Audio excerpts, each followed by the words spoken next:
ওমর, কি রে তোর মোবাইল বন্ধ কেন? তুই কি জানিস সকাল থেকে তো কয়বার ফোন দিছি?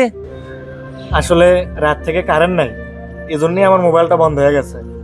আর ফোনে পাচ্ছিস না দেখে একবার তুই এখানে চলে আসছিস। এখানে আসার একটা কারণ আছে। আজকে সকালে তোর বোনের বিয়ে ঠিক হয়েছে, আর কালকে তোর বোনের বিয়ে। কি বলিস এটা? আলহামদুলিল্লাহ, কিন্তু আজকে সকালে বিয়ে ঠিক হলো আর কালকেই বিয়ে, এত তাড়াহুড়োর কি আছে?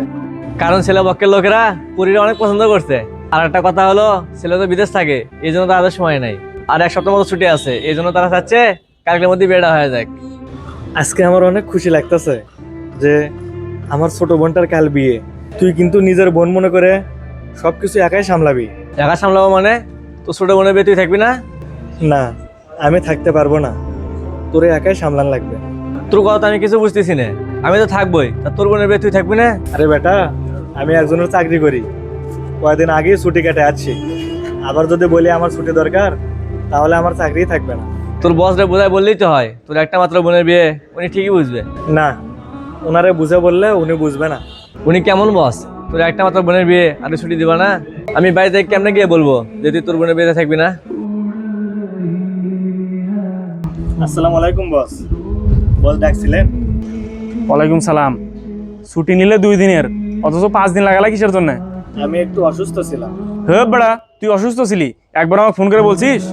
আমি আপনারে ফোন দিছিলাম, কিন্তু আপনি ফোন ধরেননি।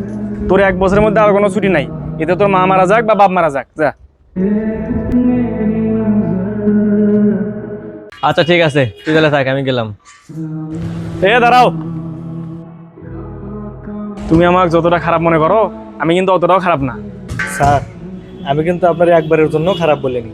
আমি ওখানে দাঁড়ায় থেকে সব শুনছি। তোমার বোনের বিয়ে আর তুমি যাবে না, এটা কি করে হয়? আর ওই দিন আমার অনেক মেজাজ খারাপ ছিল, এই জন্যই তোমার সাথে খারাপ ব্যবহার করছি।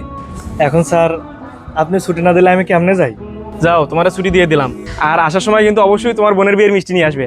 ঠিক আছে স্যার, তুই এখানে 1 মিনিট দাঁড়া, আমি কাপড় গোছা নিয়ে আসতেছি।